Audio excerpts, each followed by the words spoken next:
down the hammer and pick up the pencil. You're about to listen to the Savvy Radio Show. Learn from real-life real estate investors, experience revealed with the Savvy Landlord as your host. Ladies and gentlemen, boys and girls, yes, I have a few female friends. I don't know who you are, but girls, I know you down. You're down with the Savvy. And hopefully that you are down with the Savvy, because the Savvy Radio Show is about entrepreneurs, real estate, and everything business, success, wealth, and assets, buying businesses, selling businesses, and just learning about the business owner mindset. Now, let me tell you what a business owner is. It is someone that operates a business that runs without them. Most entrepreneurs are still in the business, and we're going to learn a little bit about Kyle. We're already kind of setting the stage, but I met this wonderful guy 5 years ago. I had a dream that I wanted to go to an OSU Bedlam game. In Oklahoma City, there's OU Sooners, and there's the Oklahoma State football team. They're rivals. You know, it's like you're bad if you are an OSU person, and you're terrible if you're an OU person. It's like it's mixed. It's like OU Texas. And so I had a dream to go on to Bedlam. You got to go to a Bedlam game one time. Anyway, so my friend had some season tickets in their family, generational season tickets at that. And it was the worst cold weather. I mean, I had like 4 layers on. My buddy's like, "Hey, you want to come to the game?" I'm like, "That's on my bucket list. I'm on it. Thank you, Brandon Bull, for inviting me to the Bedlam game of the century." So this is a crazy story, and this is crazy how I have this awesome guest on my radio show, and it's just weird and surreal. But anyway, I went to this Bedlam game below zero, and this guy behind me, his name is Kyle Tabor, and he owns a water company, water softener, water testing. We're going to get into all that. And he actually heard of me. This is like 5 years ago. He heard of the Savvy. And I was like, "You're the Savvy somebody." And I was like, "Oh, no, hopefully he doesn't like me," and likes me. And so that's how I met Mr. Tabor that's on the radio show. Seriously, at a football game, random. Didn't think anything of it. I just impressed. He's a young guy. He owns a business. Well, I keep seeing his name all over my neighborhood, because I live about 3 miles east of the freeway, and we're in a weird neighborhood where there is no direct water. Majority of the houses east of Oklahoma City are on wells, and I've been on a well for almost 10 years or longer. Actually, I lived in Forest Park, then I've lived in Apple Valley, then I live in Apple Valley Estates, so you can come kill me now you know where I live. Anyway, I see this young entrepreneur use bandit signs, and a lot of people don't know this. This is what gets me excited. I know this is a really long story, so I'm going to speed it up really fast, but I built a very successful bridal business off of bandit signs. I would put signs up everywhere, bridal show this weekend, and I would buy billboards. Long story short, I sold that business for $400,000. But every time I see a bandit sign, I get excited. And so I see this dude's bandit sign, blah, blah, blah, blah, blah. Well, anyway, if you don't know, I'll do this podcast coming up. I had a massive water problem at my house. My water tank blew up, my pressure tank, and then it kept leaking. And then I have I don't even know what this machine is, but it's a water softener, and it has this guy's name on it, Tabor Water Solutions. That's what it says. So I called this phone number, and this awesome lady answers the phone. This is New Year's Eve. Ladies and gentlemen, I'm dealing with a water leak. I spent $500 for a plumber to come over there with a scope and tell me, "You don't have a slab leak." I got a slab leak. My son's room's leaking. Nope, it's your water softener dilly bop. Well, I was like, whatever, dude. So I called out of desperation, New Year's Eve. I call Tabor Water Solutions. They send someone out, lickety split. And come to find out, it was my fault. This whole problem was I listened to a neighbor that said, "Hey, you're supposed to put water in the banister deal, and you're overflowing it." This awesome young guy named Adam, this technician out of nowhere, like a ninja, comes to my crib and then does all this BS and says, "You're fine," and runs all these tests, and he's like dropping knowledge on me about enzymes and water and how sediment. And I'm like, dude, I can't even spell the word sediment. And so anyway, they fixed me up. And then next thing you know, this is a long ass story. So get ready. So then I'm like, dude, you're amazing. How much do I owe you? He's like, it's $80. So I gave him cash. I was like, here's the cash. Well, come to find out, I overpaid this dude. So some lady calls me that New Year's Eve. I'm like, I'm done with the phone. Don't call me. And I accidentally overpaid $40. So then I'm like, in my mind, I was like, look, don't call me back. Just keep the $40. You came New Year's Eve. I actually was going to give it as a tip when they finally called me. So on Monday, Mr. Kyle Tabor, the owner of the water softener business, this mother effer calls me up. I'm telling you, the story's going to get better, ladies and gentlemen. I'm telling you. He calls me up and says, hey, you overpaid 40. How do you want me to give you this money back? And I was like, I don't know. And he was savvy. That's why he's on a radio show. Do you want one of our services? And he asked, we offer a delivery service of the salt. We offer a service of adding in the filter and all this. And I'm like, this dude is super smart. Most people will just give the $40 back. No, he has the money. This is my number one philosophy. When you always take the money and you only give it, you can always give it back, but you could turn that money into a sale.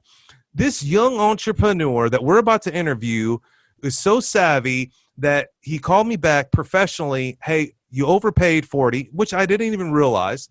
Not that I'm a baller. I just realized I was just so excited that I found out that it wasn't going to be a $3,000 slab leak where I have to dig up my whole son's room and find out it's some little freaking pipe that busted because of some little gopher.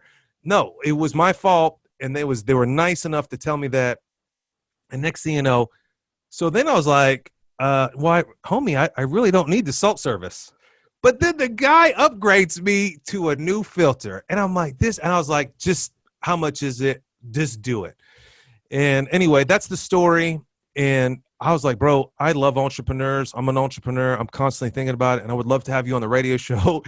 And now we met Kyle Tabor. What's going on, sir? Thank you for coming on the radio show.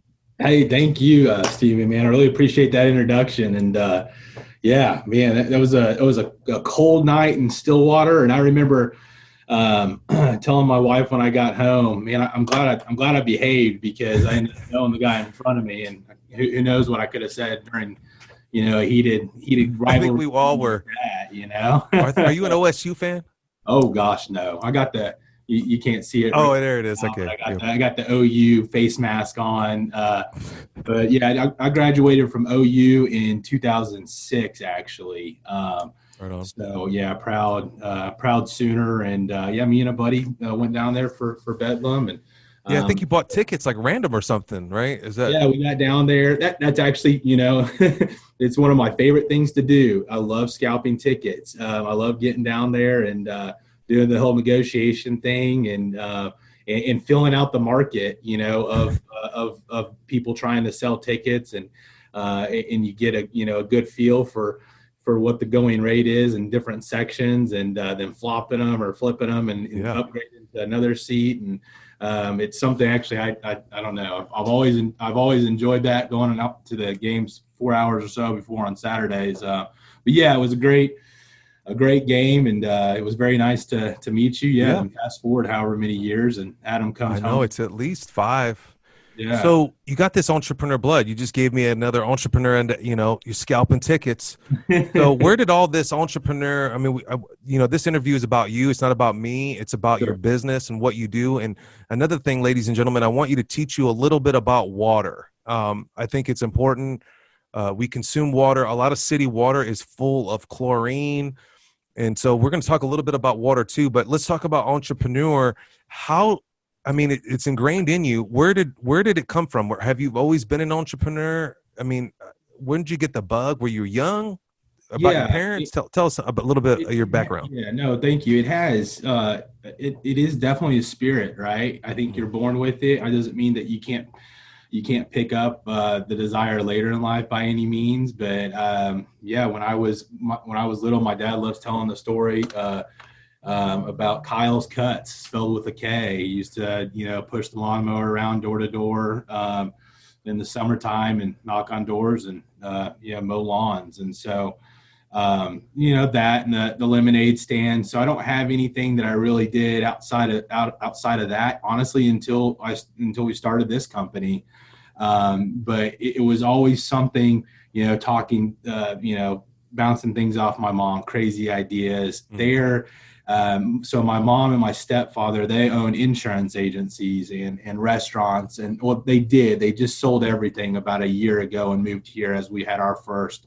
And so now they're kind of in that next chapter of life. So I watched them, go and kind of make their own way. And then my dad, who I started this company with years ago, it was the same way in 2007, I guess, in the recession. He was working for all the majors. He did chemical water treatment, industrial, big stuff. I call him Rain Man. He's a smart man. I learned a lot about water from him. And he said, you know what, I want to do this on my own. And so he went out and started a company called Aqua Solutions Water Consulting. And he's done really well with that. And then my sister, she's a photographer and a realtor, and my wife's a realtor, and she works here at the company with us now. Just the thought, I guess, of, when I was working and for somebody else, I loved what I did. I loved the people I served, but I always felt empty. I felt like there was something more. I wanted my own company. I wanted to, grow something, leave a legacy. And so, it's definitely was, I think, something I picked up from my folks. But it's a spirit about you, you know how it is. It's not allowing yourself to get distracted by all the shiny stuff. You see opportunities to expand or to get into other things, maybe not even related to what you do, and you have to stay focused. And but that's just that the entrepreneurial spirit just tugging at your heart and your emotions. You want to do something, you want to create something else, and it's just learning to tame that and train it and then hone it in on what you really are good at. So does your dad still have the Aqua company? He does, yeah. So I was bugging him. I was living in Boulder, Colorado. Yeah, that's what I want to know. How did you get to Tabor Water Solutions? Yeah. So how Tabor became a Tabor is my dad, he, again, started Aqua Solutions. I was begging him. I said, man, I'm done. I love Colorado. I love my time here, time out there, but I'm ready to come home. I'm ready to start a company. I'm ready to do this thing. He got he kept saying, I got to get one more contract. And he got a small contract out in Lawton, Oklahoma that paid $450, $900 a month. So I started off at $450 every 2 weeks when we moved back and rented a little house in Norman and was just trying to get him in the door, because I didn't know what I was doing. He taught me stuff when I was younger. He would have me, test this for this and that for that. And that's just titration endpoints. You can teach anybody to do it, but what to do with that information is what, sets you apart, obviously, and how to advise and consult your customer on those results and develop, water programs, a completely different animal. So you guys let's talk about what is that? What do you guys actually do? You test water, you make water better, you find contaminants, and then you fix them. Is that what your dad did? And that was in Colorado, and then you moved to Oklahoma to be on your own. Okay. And this is 14 years ago, right? So let's give everyone a perspective. This was in 2012, actually. Okay. So not quite that long ago. 2013 is when we kind of officially started Tabor? Tabor, yeah. Cool. Okay. We originally did it through Aqua Solutions, but then it kind of started, we did a few jobs through Aqua Solutions, but they're very different animals, and I'll get into kind of the differences. Okay, cool. But we started to see this need for what Tabor did, and we separated the two companies. Started hiring staff on this side. So Aqua Solutions is a chemical water treatment company. They deal with the non-potable water going through HVAC systems, like in hospitals, data centers, universities. So, best way to think about it is anywhere you drive around and you see steam coming off of a building, that place has a cooling tower. So much like your air conditioner outside your house, if you go put your hand above it, it's going to be hot. Right. In bigger buildings, it makes more sense to get rid of that heat in the building with water. It carries that heat better. Oh. And so that's where those cooling towers and that steam comes from. Well, over time, the contaminants or the minerals, not necessarily contaminants, but just the solids in the water or the pH, or you get bacteria, that can foul out systems. All those things need to be controlled, and there needs to be a water treatment program based off of the size of the building, the water quality from the city or the well, whatever that may be, and then chemical injected to help offset, some of those things. Chemical injected. So you have this commercial side of knowledge that kind of what was led to you, and then now so what's the Tabor business? Is it more residential, or do you do all that? So it's more potable water. So potable meaning drinking water. Non-potable is what he's doing is the water that's traveling through HVAC systems. It's a completely different loop or system from the drinking water fountain down the hall. It's there to help cool the building and heat the building. What we do at Tabor is we make your water that you're consuming and that you're bathing in better using a different type of filtration. We can't use chemicals, obviously, so we have to use ion exchange in most cases, or reverse osmosis.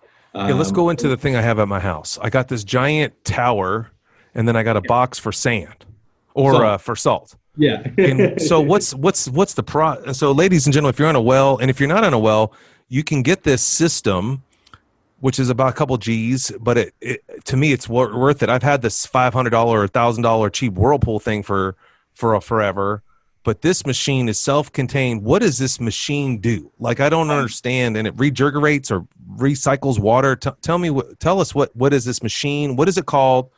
Sure. And what does it do? So what you have is a water softener, and it uses a process called ion exchange. And we only use proven traditional forms of water treatment here. We don't sell slippery, Sam the Waterman type products, snake oil, because our name's on our equipment. You see my hat, our logo, it's our family's name. I'm not going to put out something that doesn't work. So ion exchange is the process of just exchanging one ion for another. And in most parts of Oklahoma, and Oklahoma City is actually considered large market when it comes to water treatment because of the need. Everybody drives 20 miles away to their homes on well water. So we're dead smack dab in the middle of Oklahoma City, and we're 20 minutes away from all our customers in every which direction. But what happens is you've got a lot of calcium in the water, and inside that tall tank that you're talking about, there's a bed of resin or media that is negatively charged. And so as a positively charged ion, it's little plastic polystyrene beads with millions of little negatively charged contact sites all around it. So as a positively charged ion passes through it, it attaches to it. That positively charged ion is that calcium that you have in your water that just ruins everything. It's white and chalky, because I notice if I don't use the salt, I can tell if something's wrong. Exactly. Because if you remember on the periodic table back in middle school, high school, that calcium had a stronger charge, so what you're doing is you're exchanging one ion for the other. That first ion that you're getting rid of is the calcium, and you're putting sodium into the water, which is a more soluble, softer ion. And that's how you get rid of that scaly formation. But and that's really where we separate ourselves from our competition is we don't have a sales staff. We do sell equipment, obviously, but you don't get to go out and sell equipment or make recommendations until you have at least a year of proven industry knowledge, installing equipment, and doing service work and all those things. So they're groomed here before they go out, because you can't just put a water softener in every application. We want our folks to understand from a holistic standpoint what all is going on in their water. And if we see something in the field that, okay, there could be something bad in here, because we do have an aquifer here called the Garber Wellington. And if you hit that, there's a chance that you're going to have arsenic, chromium, selenium, uranium in your water. And now, while we never use scare tactics, we also have a responsibility to, when we see it in our field testing, steer that customer to have state testing and let the state tell them that they have that in there. And then we can then provide a product, usually whole house reverse osmosis, to get rid of that. Take another test and show that now that is out of your water. And you get a lot of that. A lot of people are concerned, or not that particular issue, but a lot of people are concerned leaving city water and moving out to wells when they got babies, when they've never been on well water, what everything needs. So it's very, we take a lot of pride in being that water treatment company for people that don't have a water treatment plant, that they can call and we can say, look, you're okay. You know, let's do some tests. We ask questions like a doctor does.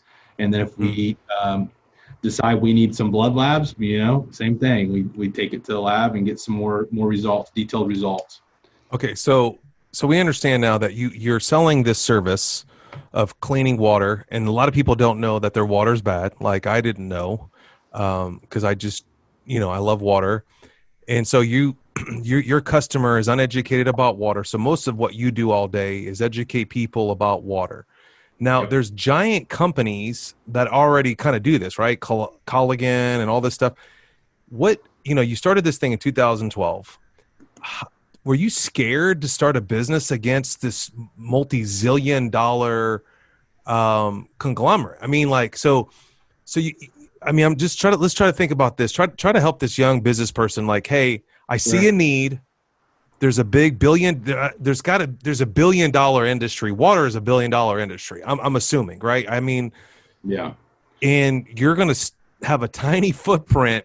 What were you, I mean, like, were you intimidated? I mean, were you motivated? I mean, obviously you're motivated, but like, what'd you think? Like, and there's had to be some naysayers out there. I mean, obviously your dad's kind of smart. He's like, okay, he can position himself in a commercial arena, right? Because it's hands-on, and there's competition in there too. There's big companies going after governmental contracts, I'm assuming, and there's restaurants that would need to know purified water.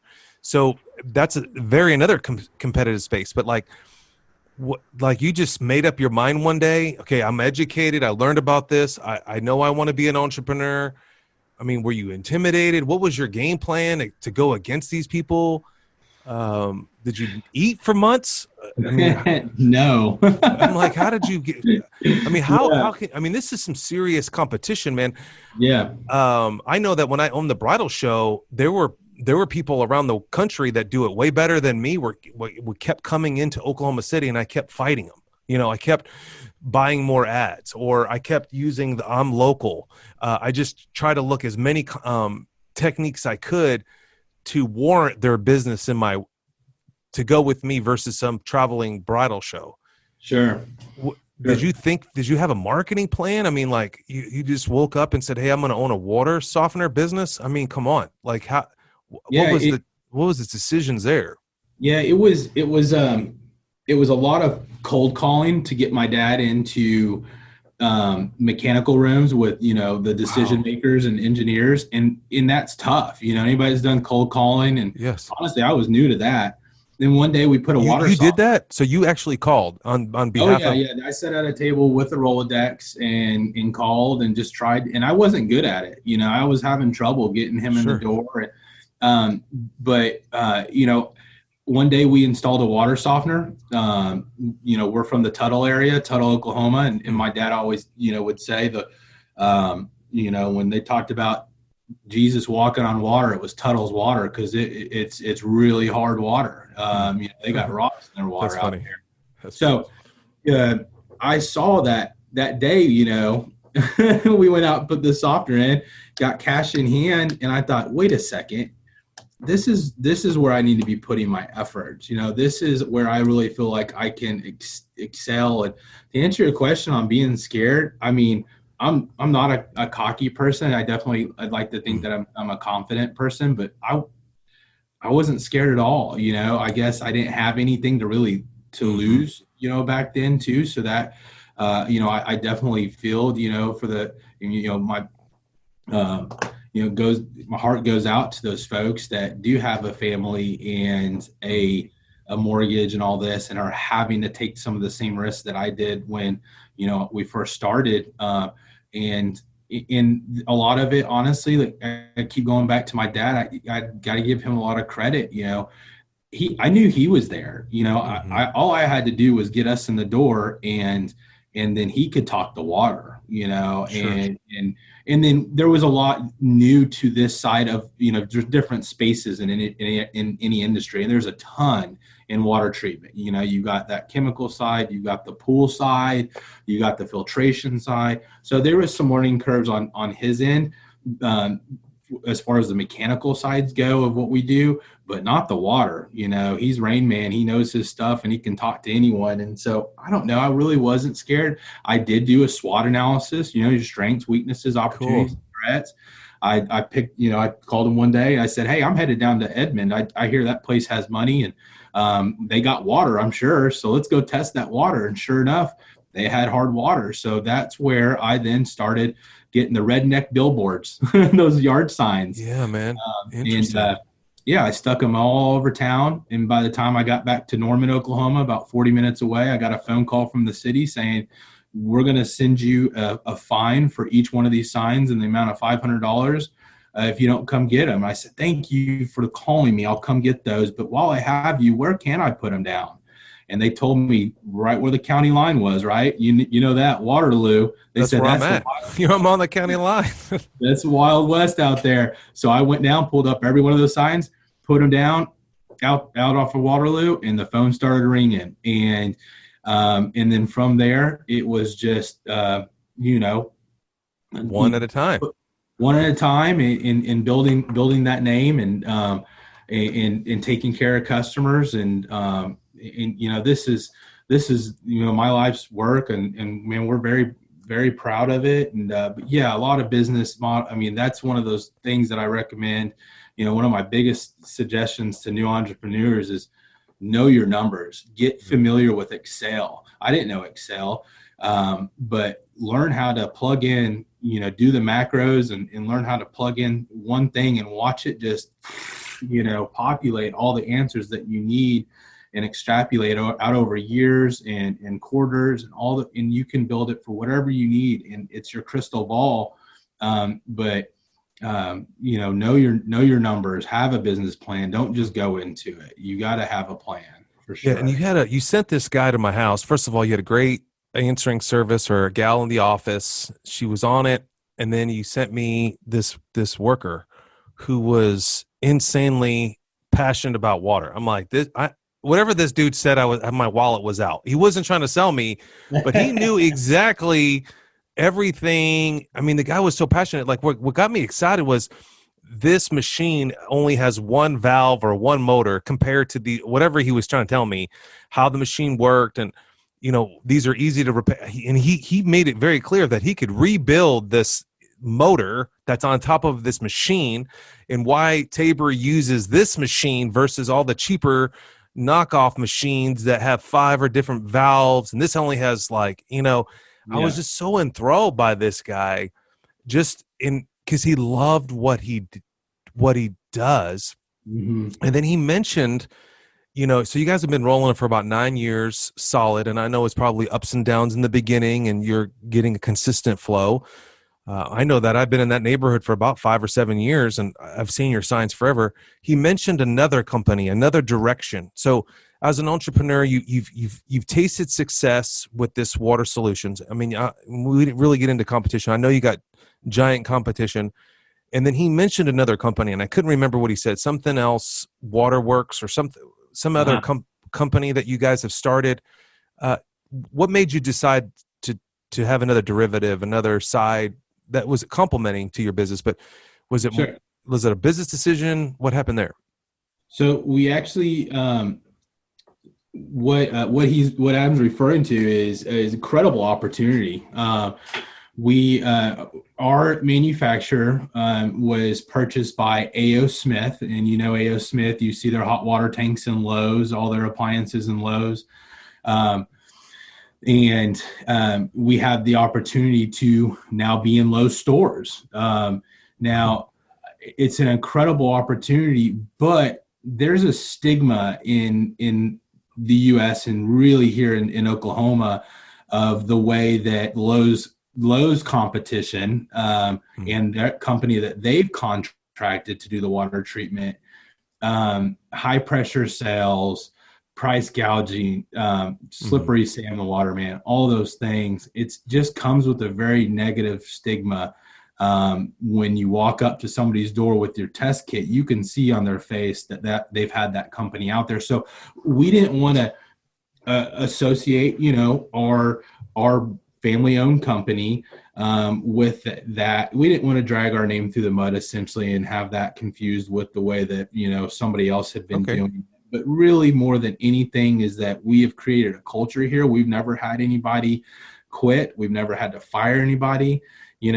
We have this family culture here, and we do what we want to do, and we don't answer to anybody on it. And obviously, I say that, you got to pay taxes, you got to manufacture, happy, you got all those things, but we're not corporate. If we want to, put people on a payment plan because they can't afford it, then we're happy to do that, but we don't have to run up corporate flagpoles or anything like that. So we didn't want that potential once you get kind of, in bed with the national retailer.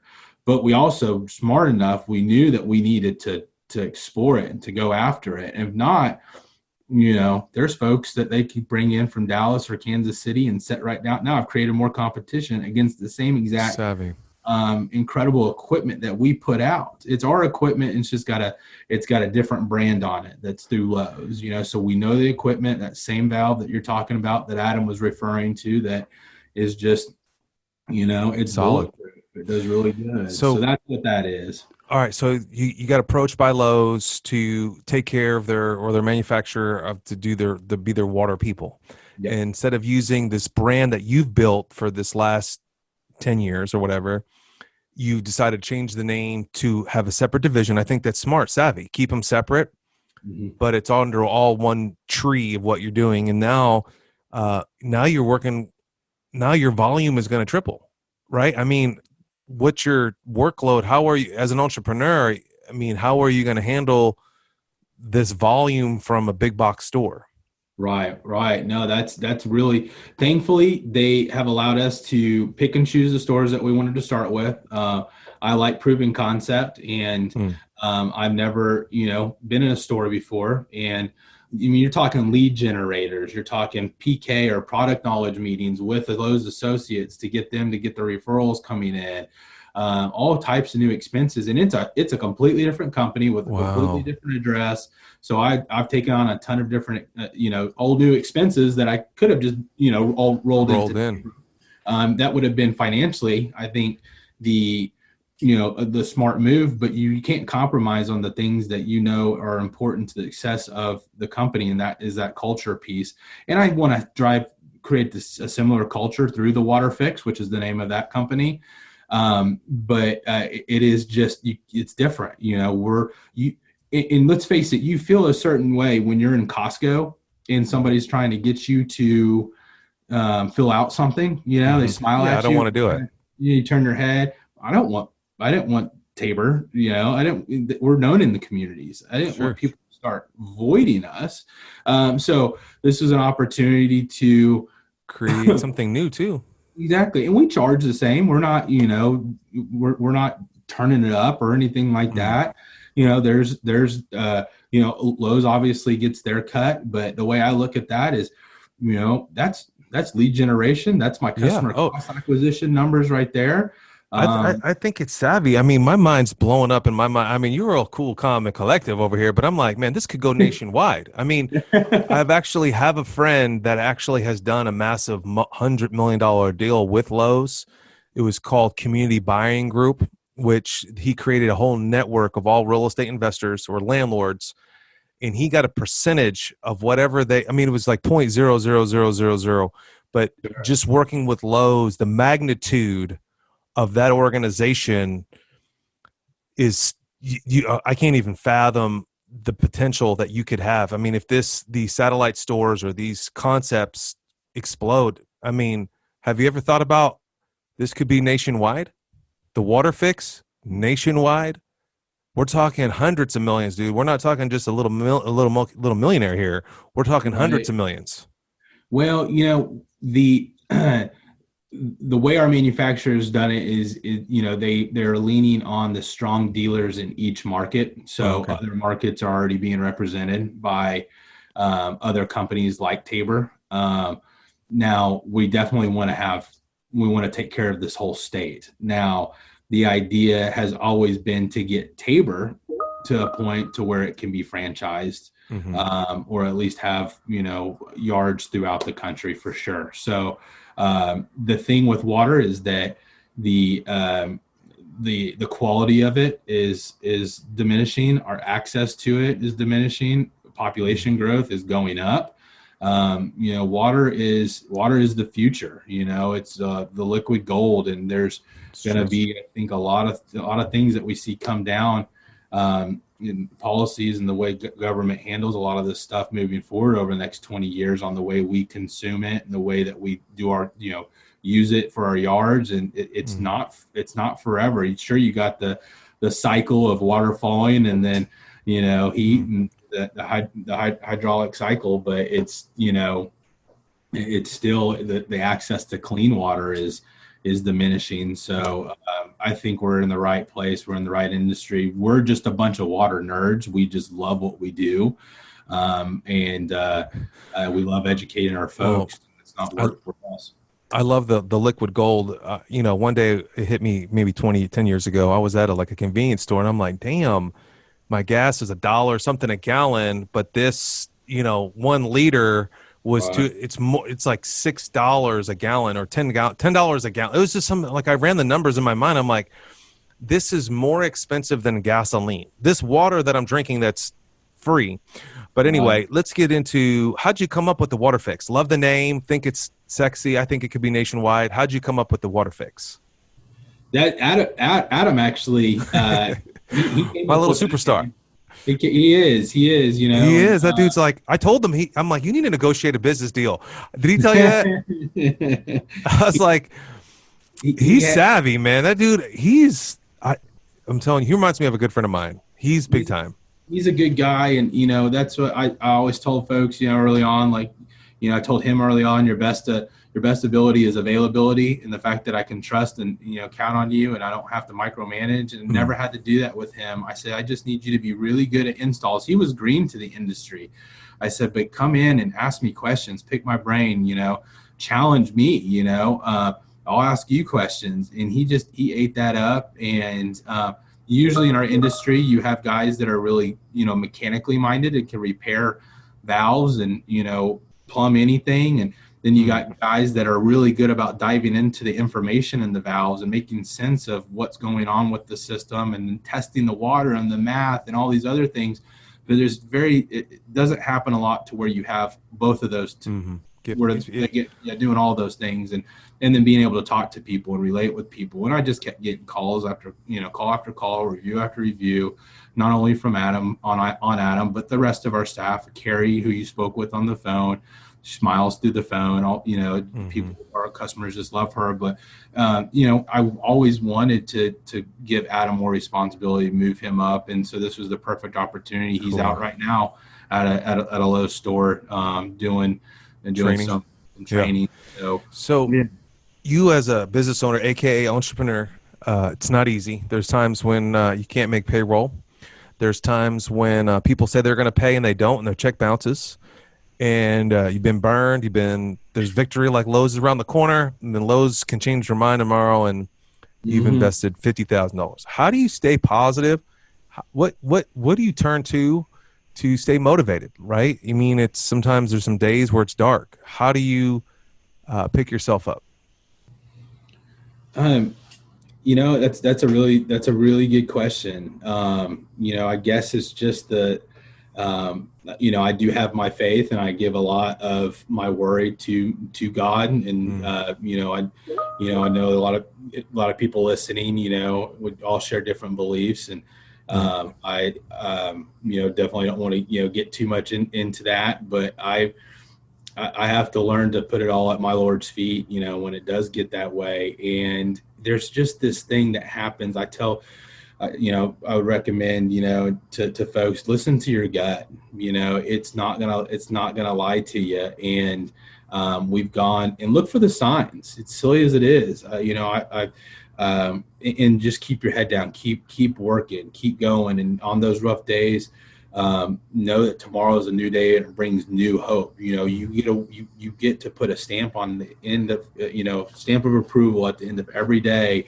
It doesn't matter, how bad or good it went. The fact that you had a good attitude about it at the end of the day, you get to put a stamp of approval on it.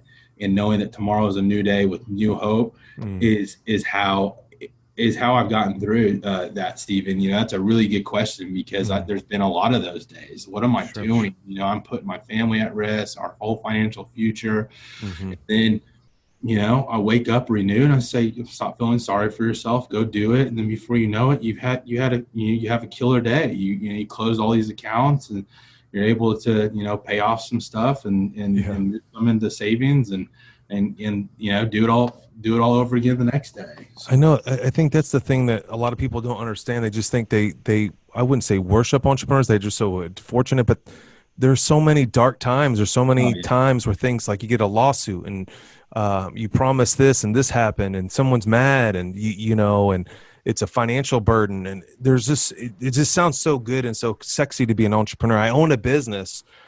But when I study a lot of entrepreneurs, a lot of them are just inflated jobs. Like they could make more money in another industry. They're just lazy, right? I mean, to really own a business and function, it is, I think, one of the hardest things that I've ever had. And to this day, it's still not easy for me. I have dark days where why am I doing this? So we're going to end with this kind of cool little thing here. See if we can say something cool about this. But your answer was great. I mean, every day, I love what you said. Every day is a new day. And I teach that to my children. Something goes wrong, I'm like, tomorrow's a new day. How do you, is there anything that you would have done differently than you are now? I mean, to me, and I don't want to speak for you, but I mean, man, you're so fortunate because you're really just doing what you like to do. And you're content with that. Right. I mean, you just sound, and you're taking this water industry, which is huge. Like it's $1 zillion business. I mean, they bottle it up and they're just selling it for $2. I mean, it's just amazing. I mean, you have all what it takes to do it. Is there anything that you would have done a little bit differently? Would you have started earlier? Would you have expanded more? Would you have taken loans out? I'm throwing out some concepts here for you, just see if you can trigger something, but you're very content and you're growing, which is great. Is there anything that you would have done differently? That's a really good question, because as I was thinking over, some of the potential questions, and that is always one, that comes up. And when somebody asks me, and you don't want to say, no, I wouldn't do anything differently, because there's so many little things that you learn from and you tweak and you pivot and there's every day there's something, I would say, to look for those things and to admit, that you're wrong and that you should do it differently and learn from whatever that is. And I'll give you one, takeaway, or I guess one exact thing that to answer the question, but just as far as the small little things each day, they happen all day long. I wish I would have done that differently, listen, make a mental note of that, write it down, start a board, start a journal, start a file, whatever your method is, and then create a process to make sure it does not happen again. Have your meetings with your folks, reiterate the importance of how we're doing this differently next time so it doesn't happen again. It's how you fine tune the organization, and communicating obviously is the key in identifying what it is that you need to communicate in those little mistakes. But what I would do differently is I would have taken care of myself a little bit. I was under this impression that I was going to work around the clock, whatever I had to do for free. And I got to say, a lot of those, blood, sweat, and tear days that, it really is a lot of, how we got to where we're at today. But at the same time, I'm very fortunate to have a very loving, understanding, and supportive wife, and never questioned it. Was always there. Would come and pick me up when I was too tired to drive home from the office at like 4 a.m. Things like that. But I wanted to have the company in a place where I could spend time with a family when we started having kids. And thankfully we were able to get it to that point to where I am now. I can go home. I'm with my family every night for dinner. I go to the gym before I go home, but I almost killed myself, just working, drinking so much coffee, so, throwing water on my face just in time for everybody to come back in. They got out the door at 5:30, then I got to work, and then they came back in the next morning at 7:30 and I was still sitting there. Don't do that. You don't need to do that. I learned to structure my days better and prioritize and not sweat the small stuff, and to know that it will be there tomorrow. If you think that you can work around the clock and get it all done, you're wrong. There will still be something else after that 4-hour lapse. So I would say, just remember, to take care of yourself. I would have, wished, spiritually, physically, my health, suffered. Thank God my relationships, that they're still strong, and that my staff here, who, don't be afraid to use the L word with them too. I love these guys here. And I'm thankful that they're still here and that didn't hurt, but that's what I'd say as far as doing things differently outside of the little things that happen every single day, and to just make note of that and act on it. Dude, it's awesome. Man, you're already big in my mind. I mean, you're making an impact. Your bandit science worked, I called them, So how could people get a hold of, listen, if you live in Oklahoma City, especially on the east side, Oakdale, anywhere, any customer, you don't want to drink chlorine in your water. Okay. So you need a water softener or osmosis system. How do people get healthy with water? Most, people, I'm assuming people know this, but majority of your body is made of water. I mean, so it replenishes and in and out. How do people get a hold of you and use your service and learn more about what you do? No, thank you. I appreciate it. We're here Monday through Friday, 8 to 5, but you can always hop on our website and fill out a contact form, and I'll reach out, or somebody will reach out. Our office number here in the Oklahoma City area is 405-506-2634. Give us a call. You'll hear a smiling voice at the other end of the line, and they'll get you transferred to whoever it is you need to talk to about whatever issue you're having. Visit us at Tabor, T-A-B as in boy, O-R, TaborWaterSolutions.com. Find us on Facebook. Check out our reviews on Google. We try to we're having a much better presence on all those things now that my beautiful wife is here working and handling a lot of that stuff. Another job, social media. It's a whole job in itself, obviously. One more hat to wear. Anyway, man, it's been a pleasure.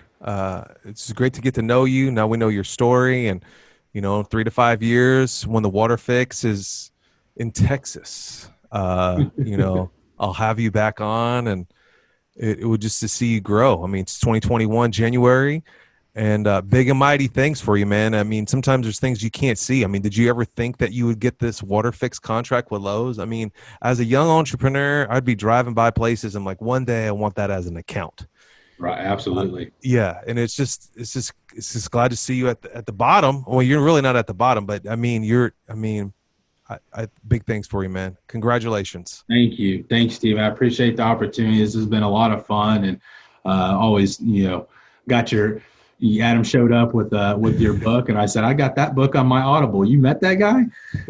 So it was really, really cool. It is random. It's random, man. And I hope that, listeners, I mean, support local businesses. We didn't get into competition. I actually emailed Kyle about competition, about the Colligan people. And he said this twice on there. There's these slick salespeople that will just say anything to you to get a water softener in their house. Okay. I was fortunate that I had a water. So when I bought this house, I had a water. The owner before me was savvy. He put a Tabor in there. I didn't know. But my house before that, I had to get a Whirlpool.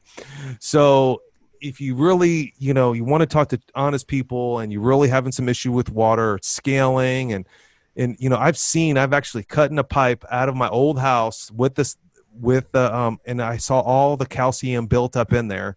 It restricts it. And, we can talk doomsday water all day, but if you have a water issue, you're in Oklahoma, the great state, give Tabor a try. You never know. And you can probably be healthier with better water. Appreciate you. And see you next time, man. Thank you, sir. Thanks for listening to the Savvy Radio Show. Glide online and listen to our other motivating episodes at SavvyRadioShow.com. Connect on Twitter at LandlordBook and always be buying assets.